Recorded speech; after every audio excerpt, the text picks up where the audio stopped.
and welcome to the Beef Edge, the Teagasc Beef Podcast, for all your latest news, information and advice for Irish beef farmers. I'm Catherine Egan, and in this week's episode, I'm joined by Teagasc Drystock advisor Joe Louise to discuss how to maximise silage yield this year on your farm. But first, Joe outlines what factors influence silage yield. Well, there's a number of factors, Catherine, that have a big effect on silage yield. Some of them, as you can expect, are going to be more important than others. The major one that I have found over the years, and we've done a bit of trial work on it, is soil fertility. And when it comes to soil fertility, there's about 4 different elements, or 5 actually, that are important for growing a crop of silage. There's the lime status of the soil. Now we know that, we've been talking about that for years. And what that will do is it'll release all the nutrients that are locked up in the soil, to release all those that make them available to the plant. That's the first one. So that's the lime status. Second one then is the nitrogen. To grow a crop of silage, on average, you need about 90 units or thereabouts of nitrogen for a first crop of silage. Generally, we find that there's no great problem with that one there. Third point there is phosphate. And we find that there's often a shortage on the fertiliser programs that farmers employ in the phosphate levels that they apply to grow the crop.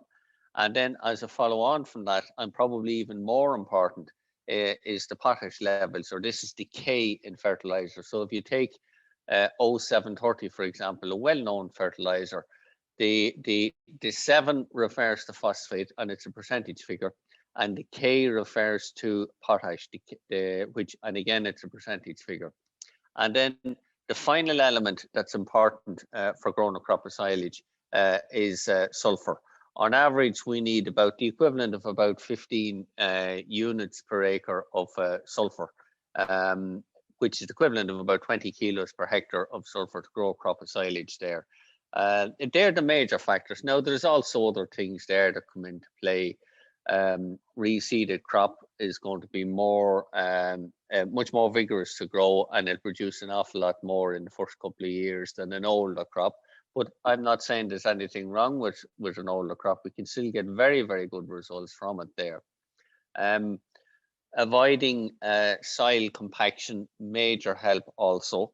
Soil compaction usually comes in from 2 sources we have found to be the major causes of that. First one is you can get a compaction level in the soil about 7 to 8 inches down under the surface of the soil. That a layer there gets compacted from the use of slurry equipment when soils are just slightly too wet for going out with heavy slurry tankers and so forth. And also at a similar level in the soil, you can get compaction caused there by heavy silage trailers in a year where people are really trying to get a quart of silage in poor conditions, poor soil conditions. So they're the major factors. The crop nutrients is number 1, definitely, without any question there. And then the second one then is whether the crop is a new crop or an old crop. And finally then is the level of soil compaction or avoidance of it. But of all those 3 factors there, the soil nutrients, the crop nutrients that are applied to grow the crop is probably number 1. It's the major influence there. Most definitely, Joe, and you can see from what you've said there, really the suboptimal soil fertility is a major issue. Can you explain how the soil P and K and the pH values impact and reduce on the yield or response of nitrogen fertiliser, as you mentioned, including in slurry?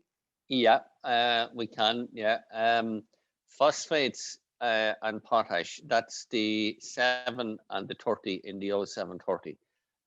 Both of those have a big influence on it, and people often say to me, "Well, sure, what's the difference between any of them?" And they all virtually the same. And the point about it is, they're not the same. They're completely different. I'd compare it with a farmer with his tractor on the farm. He puts diesel in the tank. He puts engine oil in the engine. He'll have oil in the gearbox, and he'll have water in the radiator to cool it. And so you need 4 different products there to keep your tractor going. And you can't put diesel into the cooling system, it won't work. And you can't put water into the fuel system because that won't work either. So they're all needed to a certain level. And whichever element of the nitrogen, phosphates, potash, sulfur, and calcium, whichever element is most efficient, it's the one that's going to cause the greatest limit on production. And you can't compensate by having higher levels of nitrogen to get over a level of phosphate deficiency or so forth there. They're the 5 elements that are involved in it there. Now, we have found from work that we did a number of years ago, and it compares very, very closely to the work that Teagasc has done working out the recommended rates for soil fertility for growing silage. We have found on a crop of silage a 30% increase in yield. And Catherine, that is 30%. It's a massive increase in yield just by getting the phosphates and potash and sulfur levels right in a crop.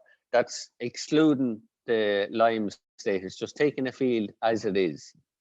We found an increase of 30%.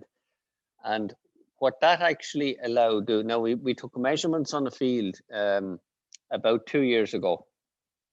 And we found in the middle of May, 16th of May, we went out and measured across and had a look at the crop of silage. And we found that parts of the field that had been deficient in phosphates and in potash were yielding 3.8 tonnes per hectare of dry matter.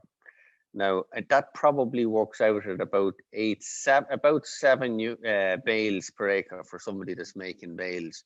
Whereas the part of the field that was topped up and got the adequate levels, the recommended levels of phosphates and potash.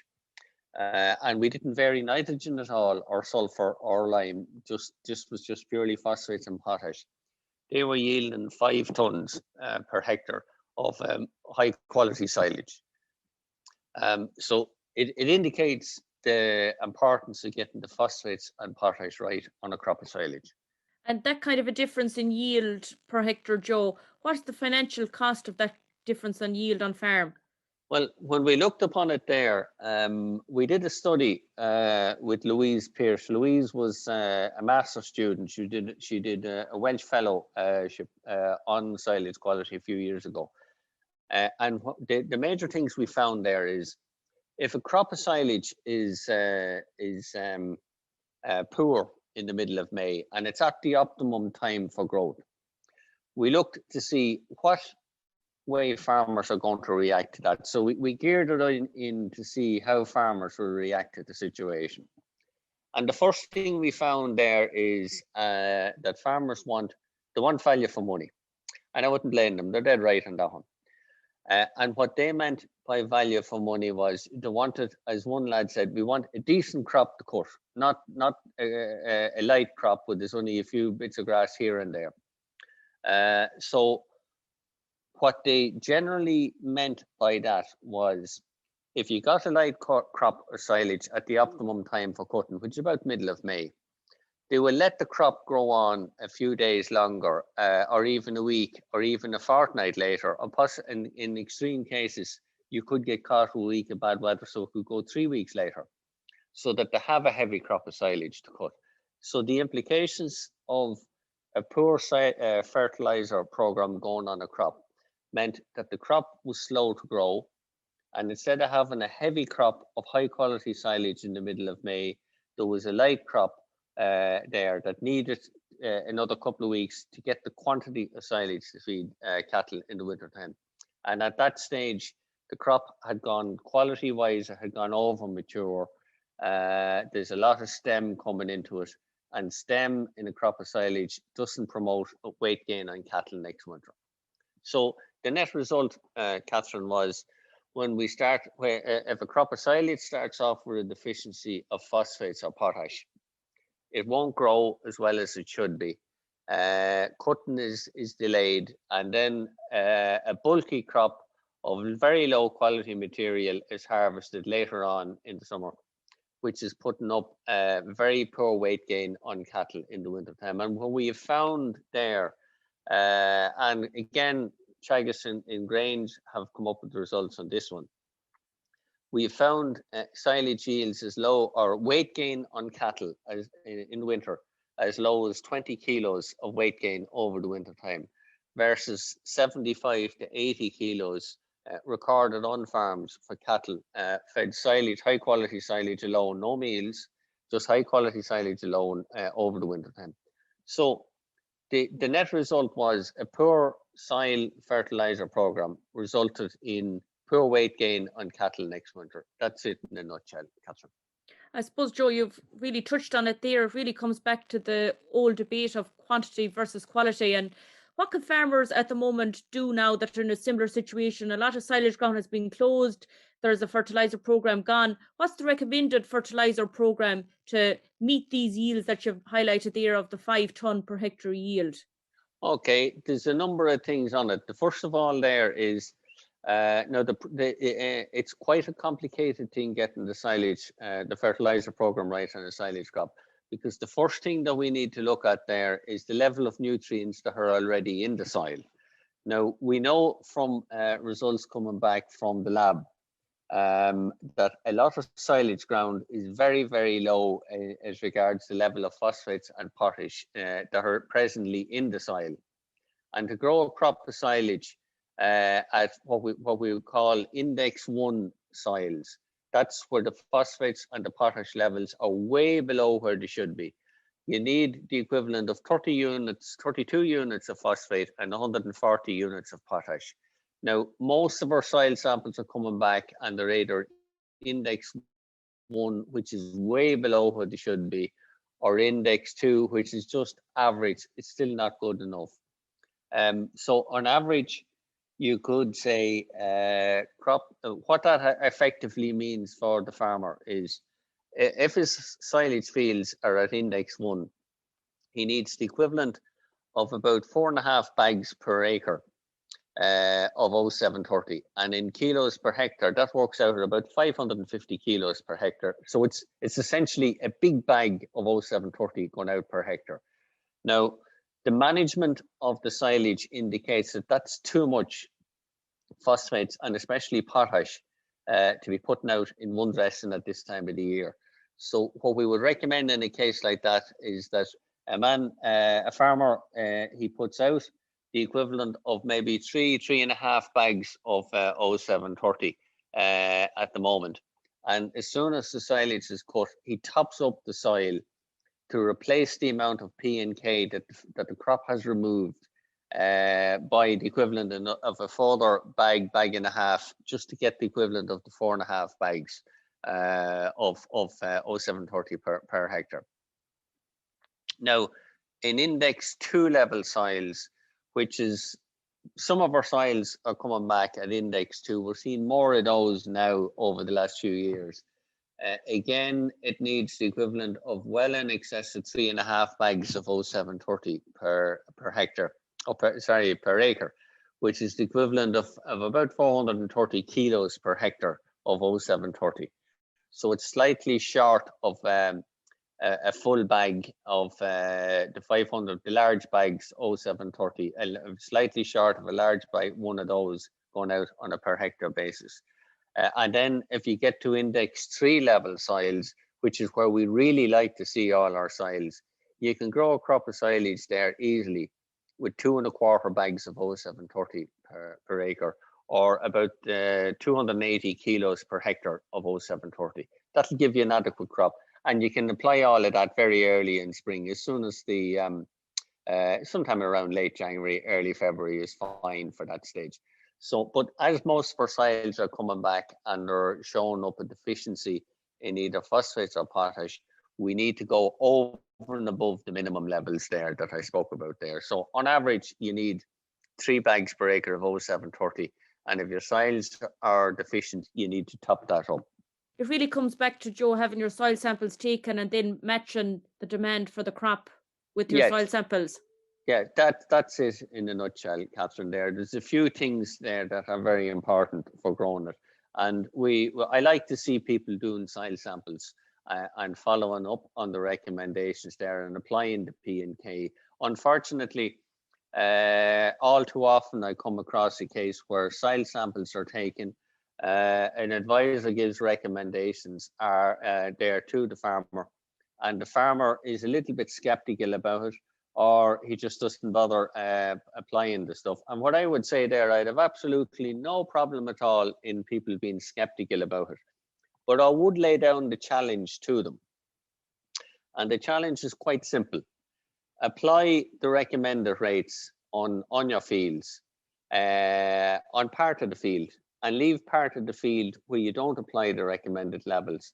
And then we'll see the difference. So then you'll see the difference, the drop of 30% or 40% between a heavy crop and a light crop. And by doing that, a farmer will be able to learn at first hand and see at first hand the difference between recommended rates versus deficiency rates will have on his business. I suppose, Joe, slurry is also a very valuable product on farm, and a lot of farmers will be using slurry to make up this Index 1 and 2 fertiliser programme that you outlined, but it can also be a very variable product. Yeah, the problem I find with slurry, Catherine, is there's two problems with it. First of all, the quantity of slurry that's on farms, a lot of farmers don't actually know how much slurry they have on them. And that's a great pity, because when they were building their tanks, they built them to a particular design. And by doing simple maths, we can figure out how much slurry each tank holds on a farm. That's number one. So it's very easy to quantify how much slurry is on farms, but a lot of farmers fail to do that. Second thing there, as you said yourself, is the quality of the slurry varies enormously. In a case where it's heavily diluted by water, a lot of farmers fail to take that into account. For example, if you get yards and they're being cleaned and the wash water or soil yards, the water that falls in those, the rainwater that falls in those has to be collected. And if that's collected in a slurry tank, that's going to dilute down the value of the slurry, the nutrient value of the slurry. Similarly, if dairy washings happen to be getting into a slurry tank, it's going to have a similar dilution effect coming in there. So again, each farmer must look at his own situation and do his own calculations. But again, I find if you get a farmer and he quantifies how much slurry he has, and he quantifies how many acres or hectares he's going to spread that silage over, then he can figure out exactly how many gallons or cubic meters have gone out on his silage ground. And he can build that into his fertiliser programme using a worksheet that Louise Pearse and myself developed in Teagasc and Thurles there recently. And this worksheet, Joe, this is available on the Teagasc website, so farmers can complete it for their own farm. They can, and it's available there. It's on the public website, and it's also available to all our advisors there to follow up. It's an extremely useful tool. I find at this time of the year, when I'm meeting farmers for the area aid, I usually have a discussion about fertiliser that's gone out on the silage ground. And I'm finding even on exceptionally good farms, I'm finding that there's a deficiency, a typical deficiency there of the equivalent of about 40 to 50 units per acre of potash going out on farms. And it's only by using the worksheet that the farmer can be made aware of that type of situation there. But that worksheet is available on a public website, and it's an extremely useful tool to use just to correct this problem with soil fertility for silage quality. I'll include the link in the text of the podcast also, Joe, for that worksheet, and farmers can complete it and discuss it with their advisor in line with their nutrient management plan for their farm. Yeah, I think there's a lot of farmers out there, and they have had soil samples taken for gloss and for different purposes. And then we have a number of people there that every year they come into us and they do, or every third or fourth year they come into us and they'll do the new soils and so forth analysis. And in addition to that, then we have people with irrigation. They have up-to-date soil samples. Thanks very much, Joe. A great insight into the importance of applying the recommended rate of fertiliser to maximise the yield of silage on the farm. And I think it really comes back to what you mentioned with regard to the 30% increase in yield and improved weight gain of 60 kilos. That weight gain, additional weight gain there, Catherine, is worth probably 35 to 40 euros per head that we of cattle that we feed in the country. And again, it explains it pretty well in the worksheet. And the reason for that there is because the higher the quality of the silage, the less meals need to be fed, especially for weanlings. And if you take a farmer with store cattle on his own, the higher the quality of the weight gain, the more, or of the silage, the more weight is going to be put up on the cattle over the winter time, coming purely from resources developed within the farm itself there. So it's a win-win situation. And the other point we find there is for a farmer feeding 100 cattle, by delaying silage cutting from the optimum time, which is the middle of May, every day that he waits is going to cost him 500 euros per day. It's a loss of income of over 500 euros per day, purely because to get the additional weight gain, he's going to have to go in with additional meals. And meals have actually increased in price compared to when we were doing the figures on this thing. So it's even more now. And the other thing there is for a farmer that's not feeding meals, just feeding store cattle, again, the loss in weight gain is where it's going to affect his pocket there. Thanks very much, Joe. Okay, you're welcome. That's all for this week's episode, and my thanks to Joe for joining me on the show. You can catch up on all other shows and interviews from the Beef Edge podcast on the Teagasc website at teagasc.ie, or you can listen on Apple and Google Podcasts as well as Spotify. Don't forget to rate, review and subscribe so you never miss a show. For all other updates from our beef programme, keep an eye on our Twitter and Facebook pages. Until next time, I'm Catherine Egan, and thanks for listening.